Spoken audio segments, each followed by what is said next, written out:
السلام عليكم ورحمة الله وبركاته، كل اخواتي وحبايبي الغاليين. يا رب تكونوا في احسن حال وفي اتم صحة. ما زلنا مع وصفات المخللات السريعة. النهاردة ان شاء الله هنعمل بقى معاكم البتنجان. انا عملته البتنجان ده هعمله بقى يعني بطريقة مختلفة، هنخلله في البرطمان. عملت معاكم قبل كده البتنجان بكذا طريقة، المقلي والمسلوق. وعملته برضو بطريقة تانية كده، حطيته برضو في العلبة برضو في التلاجة بخلطة معينة. النهاردة بقى هعمل البتنجان، نخلي البتنجان السريع هتاكلي منه تاني يوم في البرطمان. اول حاجة هنا البتنجان لازم يكون اللي هتحطيه في البرطمان او تعمليه بالطريقة دي، لازم يكون الحجم ده او لو اقل شوية كمان هيبقى اجمل. ده الحقيقة كان عندي كمية في التلاجة، انا نقيت منه البتنجان اللي هو بالحجم ده كده، وشلت القمع من عليه وغسلته كويس. وبعد كده معايا هنا مية على البوتاجاز، سخنت، نزلت فيها البتنجان.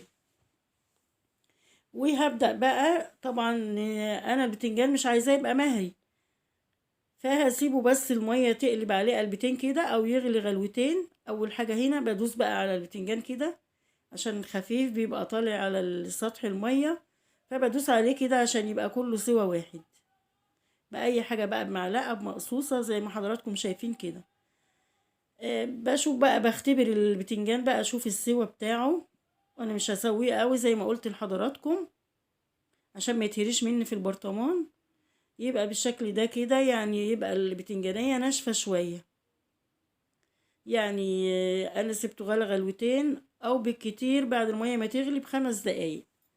بعد كده طبعا طلعته في حاجة وسيبت عليه الحنفية شوية مية ساقعة كده عشان برضو ما يتهريش من السخونية.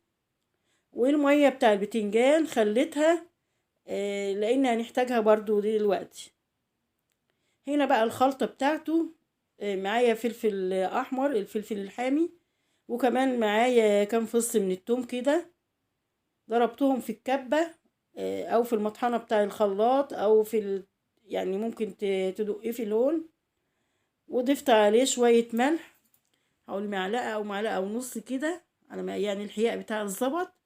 وبعد كده بمسك البتنجان بقى، بفتح فتحة بسيطة كده وبحشي البتنجان واحدة واحدة زي ما حضراتكم شايفين.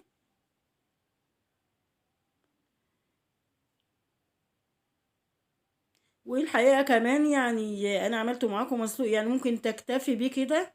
لو عايزة برضو تعمليه مسلوق وبالطريقة دي كده وتحطيه في التلاجة، بس يعني لمدة يومين 3 برضو بيبقى جميل جدا. وهنا بعد كده بقى خدت البتنجان واحدة واحدة كده، رصيته في البرطمان. وبعد كده هبدأ بقى احضر محلول التخليل. يعني الحقيقة انا مرضتش احط البتنجان، هو كميته قليلة، ما ملاش البرطمان، بس مرضتش احطه في برطمان صغير عشان ما يبقاش مزنوق معايا. هنا المية بقى بتاع التخليل دي انا غلياها ومخليها تبرد، واللي انا ضفته عليها دلوقتي ده مية السلق بتاع البتنجان، ضفت منها حوالي مج كده عشان ده هيحافظ لي على البتنجان. هنا بقى معايا المية دي، انا معايرة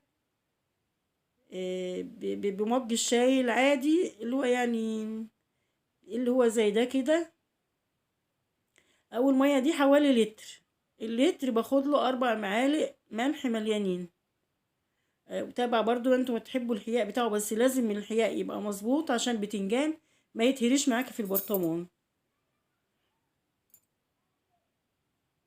البتنجان ده طبعا بتاكلي منه تاني يوم،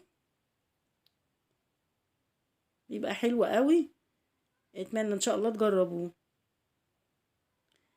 وهنا بقى ضفت على المحلول بقى بتاع التخليل كمان، ضفت معلقة كده كبيرة من الخلطة اللي انا كنت عاملاها، اللي حشيت بيها البتنجان، هتدي برضو طعم حلو قوي وريحة.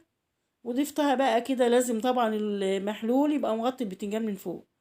ومعايا كمان نص كوباية من الخل، ضفتها كمان عليه. وهقفل البرطمان بقى كويس عشان ما يدخلوش اي هوا، ولا يعمل ريم ولا يتهري مني ولا اي حاجة.